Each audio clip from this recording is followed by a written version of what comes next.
Mom, here's the card. Buy whatever you want. There's $500,000 on it, my husband said, handing my payroll card to his mother without my knowledge. She rushed to the car dealership to buy herself a vehicle. But when the salesman took the card for payment, he suddenly frowned and said, "Wait, this is..."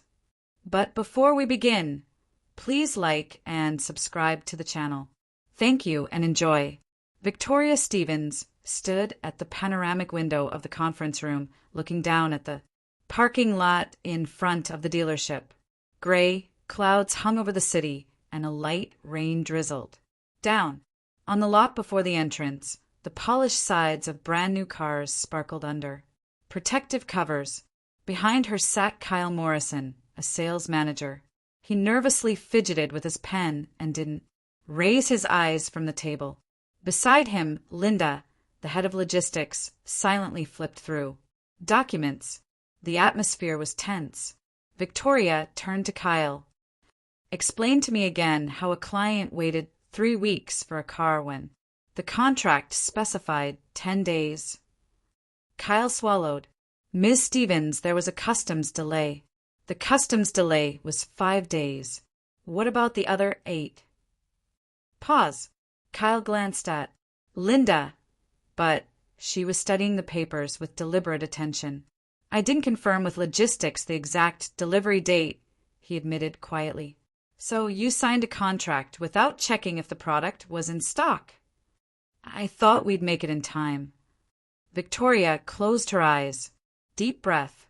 She'd learned to keep herself under control, but this kind of irresponsibility threw her off balance. The client canceled the deal and demanded compensation. "We lost almost $500,000 in pure profit." $500,000, Kyle. "I'll do better, honestly. It won't happen again." Victoria shook her head. "You said the same thing 2 months ago after the situation with Mr. Patterson. Remember? I warned you then. There wouldn't be a second chance." Kyle went pale. "Ms. Stevens, I have a mortgage, a young kid." "That's not my problem. You let the company down.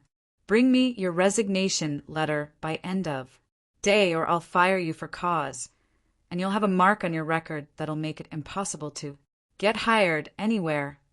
Kyle jumped up. "But that's not fair." "Fair?" Victoria looked at him coldly. "Fair would be fining you for the amount of the losses. But I'm meeting you halfway and giving you the chance to leave gracefully. Take it." She turned to the window, making it clear the conversation was over. Kyle stood for a few more seconds, then left, slamming the door with a bang. Linda raised her eyes from the documents. "Harsh." "Professional," Victoria corrected. "I'm not a charity. We're running a business, and there's no room for irresponsibility. He really is a good specialist, just sometimes..." "Sometimes, Linda, is already the 3rd screw-up in 6 months. How long can this go on?" Linda shrugged and didn't argue further. She'd worked with Victoria for 4 years and knew that once she made a decision, it was impossible to change her mind. Victoria returned to the table, sat down, and opened her planner. "All right, who are we taking to replace him?" "There's one candidate, Derek Shaw. 2 years of experience. Excellent recommendations. I spoke with his previous supervisor. They say he's responsible. Schedule an interview for tomorrow. I'll talk to him myself." "Will do." Linda stood, gathered her papers, and headed for the exit. Already at the threshold, she turned around. "Ms. Stevens, what about the holiday party? Christmas is coming up. People are asking. Have Sarah from accounting calculate a budget. If we stay within budget, we'll do it, but nothing extravagant." "Understood." The door closed. Victoria leaned back in her chair and rubbed the bridge of her nose. The day had just started and she was already tired. Firing people was always hard, even when they were at fault. The phone on the table vibrated. A message from her husband. "Coming home late. Mom's having plumbing problems. Need to help." Victoria grimaced. Of course, Margaret always had some kind of problem, and Brian always dropped everything and ran to his mother. It didn't matter if his wife might have plans too. She didn't respond, just locked the screen and returned to work. By lunchtime, Victoria had already conducted 3 client meetings. One couple was choosing a family sedan. A young man was looking at a sports coupe. An older gentleman was interested in an SUV. All the meetings took place in the showroom, where cars of all colors and configurations sparkled under bright lights. Victoria didn't handle sales herself. That was the manager's job, but she liked to come down to the first floor occasionally and observe the process. Now she stood at the reception desk, reviewing the sales report for the week. The numbers were decent, but they could be better. "Miss Stevens, can I have a minute?" She looked up. Before her stood Marina, the corporate client manager, young, energetic, with sparkling eyes. "Yes, what is it?" "I have proposal for a new advertising campaign. I put together a presentation. Could you take a look?" "Send it to my email. I'll review it." There's an important timing element. If we launch by the end of the month, we can catch the pre-holiday rush. Victoria thought for a moment. "All right, come to my office at 3 o'clock. We'll discuss it." Marina beamed. "Thank you. I'll prepare all the materials." She hurried off, and Victoria returned to the report. But a minute later she was interrupted. Again. "Miss Stevens, sorry, It was Sarah from accounting, the one who'd been assigned the holiday party budget." She looked flustered. "What happened?" "Well, there's a problem. I calculated everything, and if we want a proper party, we don't have enough budget. We need 15% more." Victoria frowned. "How much more?" "About $8,000. $8,000? Sarah, we have 100 people on staff. You want to spend almost $60,000 on a party." "Well, it's not just the banquet. There are also employee gifts, prizes, entertainment. Program. Cut the entertainment program. We'll manage with a host and music, no magicians or circus acts." Sarah looked disappointed. "But last year was so fun." "Last year our profits were 20% higher. This year the situation is different. We're cutting expenses." "Okay," Sarah sighed and left. Victoria checked her watch. 12:30. She needed to have lunch, or by evening she'd have no energy left. She went up to her office on the 3rd floor, grabbed her bag, and left the building. Not far from the dealership was a small cafe where she sometimes had lunch. Nothing special, a regular diner with home cooking, but the food was tasty and quick. Victoria ordered soup and salad and sat by the window. At the next table, 2 women were loudly and enthusiastically discussing some TV show. In the corner, a young man was typing on a laptop without looking away from the screen. An ordinary weekday. Work, business, hustle and bustle. The phone vibrated again. This time it was her mother-in-law calling. Victoria stared at the screen for a while, debating whether to answer. Then, with a sigh, she picked up. "Hello." "Victoria, hello, dear." Margaret's voice was both syrupy and patronizing at the same time. "How are things? Am I interrupting?" "I'm at lunch. Is it urgent?" "Why so abrupt? Can't I just call to chat?" "No, you can't," Victoria thought, but out loud said, "Go ahead." "I was thinking, maybe you could stop by tonight. I made pot roast, your favorite." Victoria didn't like pot roast at all, but her mother-in-law stubbornly believed otherwise. "Can't today. Too much work." "Work again," Margaret sighed with mild reproach. "You're always so busy. When are you going to give me grandchildren?" This question came up regularly, at least once a week. "Margaret, we've already discussed this."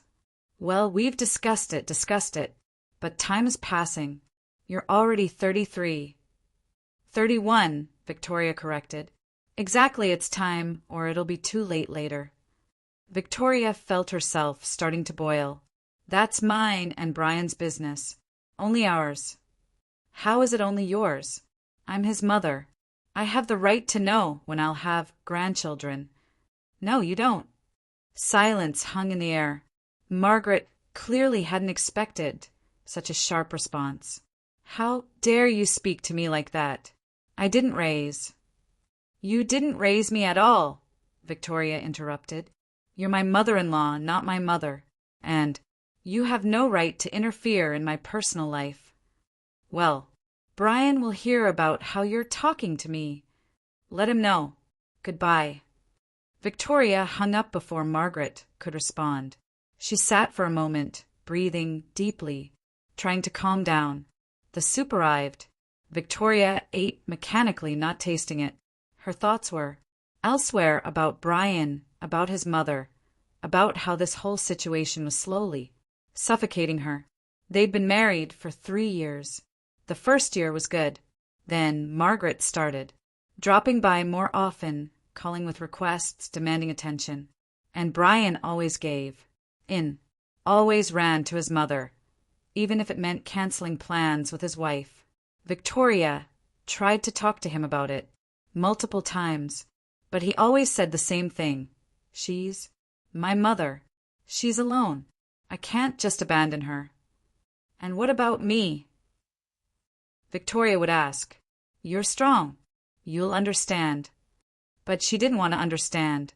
She wanted a husband who would stand by her side, not constantly run to his mother. The phone rang.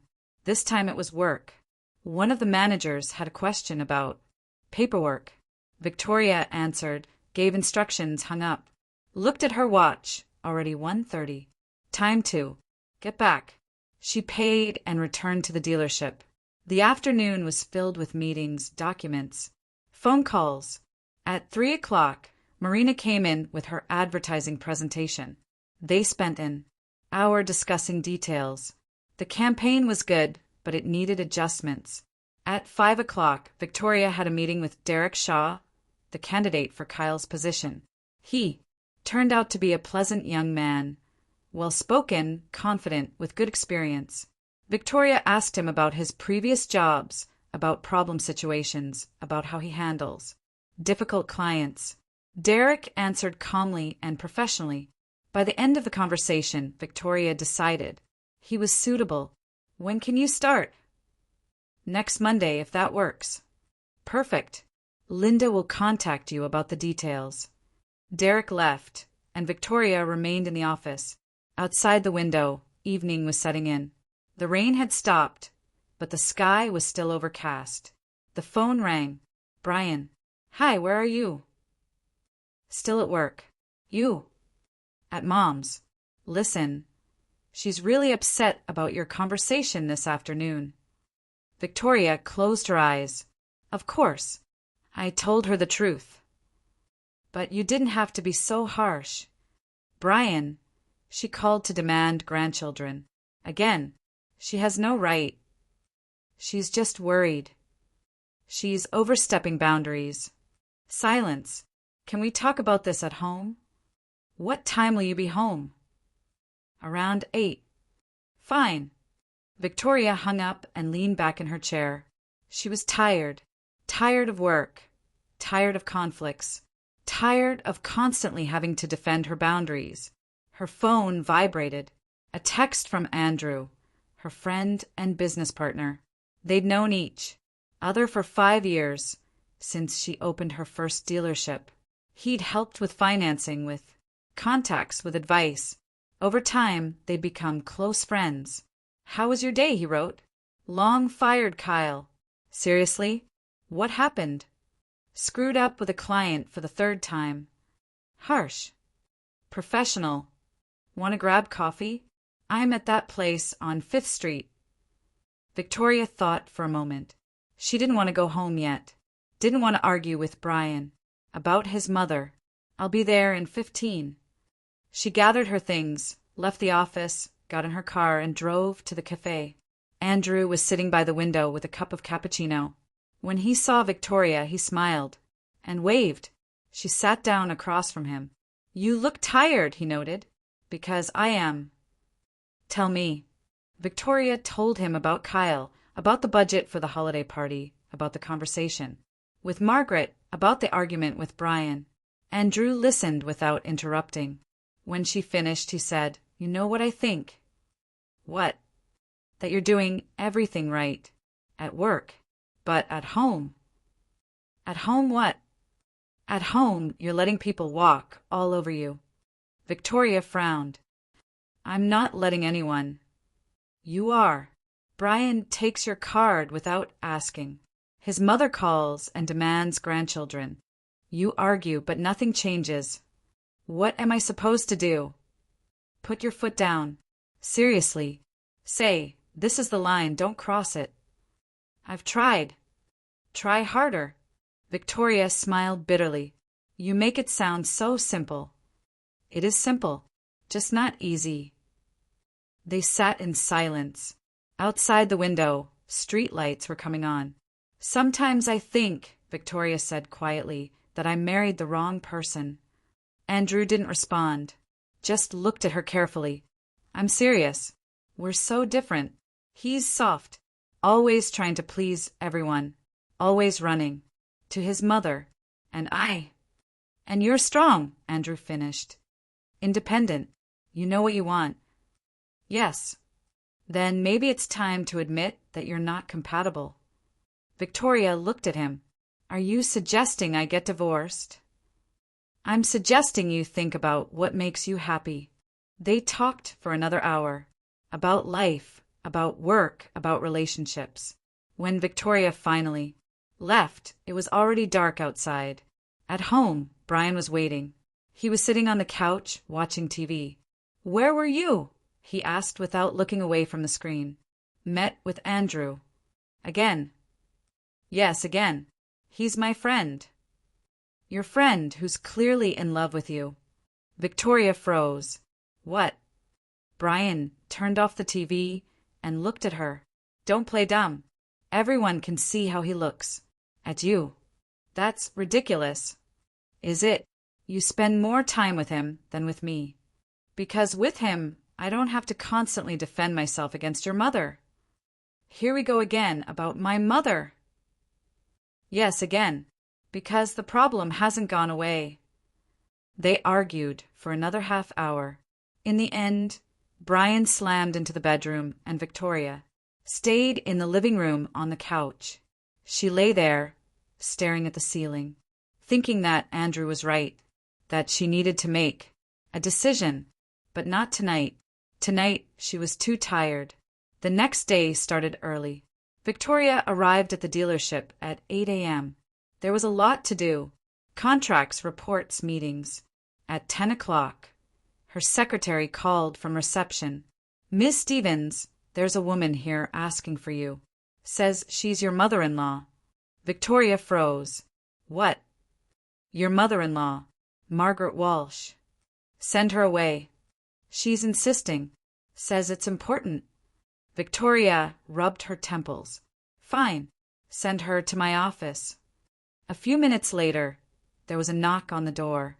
Margaret entered, dressed in an expensive coat with a designer purse, perfectly made up. "Victoria, dear." She smiled as if nothing had happened. "Margaret, what are you doing here?" "I decided to stop by. We need to talk." "About what?" "About yesterday. I think we got off on the wrong foot." Victoria leaned back in her chair. "Go ahead." "Look, I understand you're busy, that you have your own life, but I'm Brian's mother. I have the right to be interested in his life." "Interested, yes. Demand, no." "I'm not demanding anything." "You called yesterday and demanded grandchildren." "I was just asking." "You were demanding, as you always do." Margaret's face hardened. "I see. You've decided I'm the villain here." "I've decided you're overstepping boundaries." "Boundaries? I'm his mother." "And I'm his wife. And our family life is none of your business." Margaret stood up abruptly. "You know what? I was wrong about you. I thought you were a good woman, but you're just a cold, heartless careerist. If that makes you feel better, think what you want. Brian will hear about this. Go ahead and tell him." Margaret grabbed her purse and stormed out, slamming the door. Victoria sat there, breathing deeply. Her hands were shaking. The phone rang. "Andrew. Hey, how are you?" "I just had a visit from my mother-in-law." "What, at work?" "Yes. She came to talk. It ended badly. Want me to come over tonight?" "I'd like that. I'll pick up Thai food." "Perfect." That evening, Victoria came home to an empty apartment. Brian had left a note at Mom's. "Don't wait up." She wasn't surprised. Changed, grabbed her laptop, and drove to Andrew's. He lived in a modern condo downtown.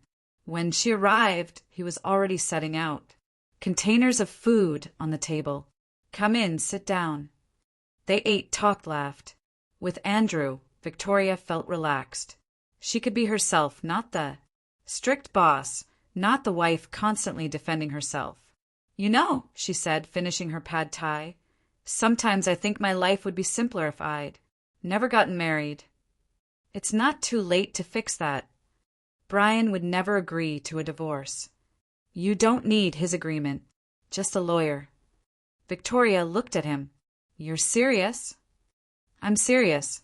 You're unhappy. Anyone can see that. Why torture yourself?" Because I don't want to fail." Ending an unhappy marriage isn't failure. It's liberation. They talked until midnight. When Victoria left, she felt lighter, as if a weight had been lifted from her shoulders. But at home, reality awaited.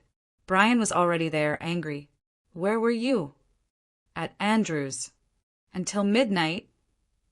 "Yes." "Are you sleeping with him?" Victoria stared at him. "What?" "You heard me. Are you sleeping with him?" "Brian, what are you talking about?" "My mother said." "Your mother said what?" "That you're cheating on me. With Andrew." Victoria laughed. Not from joy, but from absurdity. "Your mother is delusional." "So you're not?" "No." "Then why are you always with him?" "Because with him I can breathe. With him I don't have to constantly fight." "Fight? I'm your husband." "Then act like one. Stop putting your mother before me." "She's my mother." "And I'm your wife. Or have you forgotten that?" They stood facing each other, both breathing heavily. "I'm tired, Brian," Victoria said quietly. "Tired of this. Of your mother. Of constantly having to defend my right to have boundaries. Then maybe we need a break." "Maybe we do." Brian grabbed his jacket and keys. "I'm staying at my mother's." "Of course you are." The door slammed. Victoria stood in the empty apartment, feeling strangely calm. The next morning, she woke up with a clear head. Made coffee, called her lawyer. "I want to file for divorce." "Understood. Can you come in this week?" "Today, if possible. How about 2 p.m.? "Perfect." Victoria hung up and felt as if she could finally breathe. At work, she threw herself into tasks, meetings, contracts, phone calls, anything to avoid thinking about what she'd just done. At 2 p.m., she went to the lawyer's office. They talked for an hour, discussing assets, division of property, procedures. "This will take about 6 months," the lawyer said. "Maybe less if he doesn't contest." "He'll contest." "Then we'll be ready." Victoria signed the documents and left. On the way back to the dealership, her phone rang. "Brian, we need to talk." "I'm listening." "Not on the phone. Tonight." "Fine. 7 p.m. at the apartment." At 7, they sat across from each other at the kitchen table. "I got a call from a lawyer," Brian said. "Yes." "You're really doing this?" "Yes." "Why?" Victoria looked at him. "Because I deserve better." Better than being second to your mother. Better than constantly having to defend my boundaries. I can change. You've been saying that for 3 years. I mean it this time. It's too late, Brian. He looked down at his hands. Is it because of Andrew? No, it's because of us. Because we don't work. They sat in silence. I'm sorry, Brian finally said. For everything. I am too. He stood up, grabbed his jacket. I'll have my stuff picked up this week. Okay. The door closed quietly this time. Victoria sat alone in the kitchen, feeling nothing but relief. The next few months were a blur. Paperwork, court dates, division of assets. Brian tried to contest everything, drag things out, but eventually the divorce was finalized. Victoria threw herself into work. Opened a second dealership across town, then a third in a neighboring city. Business was booming. And slowly, gradually, she and Andrew became more than friends. It happened. Naturally, dinners turned into staying over. Staying over turned into moving in together. 6 months after the divorce was final, they went on vacation to Hawaii. On the beach at sunset, Andrew got down on one knee. Marry me. Victoria looked at him. This man who'd supported her through everything, who'd never asked her to be anything other than herself. Yes. They got married in a small ceremony with just close friends. No drama, no tension, just joy. A year later, Victoria was standing in her office when she felt nauseous. She bought a pregnancy test on the way home. 2 lines. Pregnant. That evening, she told Andrew. He picked her up and spun her around. We're having a baby. We're having a baby, she echoed, laughing. 9 months later, Sophia was born. Small, warm, with tiny fists. Victoria held her and cried, with happiness, Hello, little one. I'm your mom. Andrew stood beside her, stroking their daughter's head. She's beautiful, just like you. You think so? I know so. 3 years later, Victoria was standing in the same dealership where the story began. She'd expanded to 6 locations now with plans for a 7th. Sophia was in preschool, happy and bright. Andrew ran his own business, but they always made time for family. One afternoon, Victoria's secretary buzzed her. Ms. Stevens, there's a woman at the front desk. Says her son gave her a credit card to buy a car. Okay, send her to a sales manager. That's the thing. She's asking for you specifically. Says she wants the best service. Victoria sighed. Fine, send her up. A few minutes later, an older woman entered, well-dressed, confident. Something about her seemed familiar. Hello, I'm Margaret Walsh. I believe you're the owner. Victoria's blood ran cold. Margaret, Brian's mother. Yes, I am. Margaret didn't seem to recognize her at first. Then her eyes widened. Victoria. Hello, Margaret. I didn't know you owned this place. There's a lot you don't know about me. Margaret shifted uncomfortably. I came to buy a car. My son gave me his credit card and told me to get whatever I wanted. Victoria felt her jaw tighten. Which son? Brian. No, my other son, Robert. Brian lives in California now. I see. He remarried. Has a baby on the way. Good for him. Margaret looked around the office. You've done well for yourself. Yes, I have. Look, Victoria, I know things ended badly between us. That's putting it mildly. I was wrong about a lot of things. I went to therapy after the divorce. Realized I was too controlling, too demanding. Victoria studied her. She looked different, older, but also softer somehow. I'm glad you got help. I wanted to apologize for everything, for interfering in your marriage, for treating you the way I did. Victoria nodded slowly. Apology accepted. Thank you. They stood in awkward silence. "So," Victoria said finally about that car, "let me connect you with my best sales manager." "Thank you." Victoria called down to the showroom, arranged for Margaret to be taken care of and watched. Her leave the office. After she was gone, Victoria sat at her desk and pulled out her phone. There was a text from Andrew, picking up Sophia from school. Home by 6. Love you. She smiled and typed back, love you too. Looking around her office at the awards on the wall, the photos of her and Andrew, and Sophia, the view of the city below, Victoria felt a wave of contentment. She'd fought for this life. She'd stood up for herself, set boundaries, made hard choices. And now she had everything she'd ever wanted. Not because someone gave it to her, but because she built it herself. The phone rang. Back to work.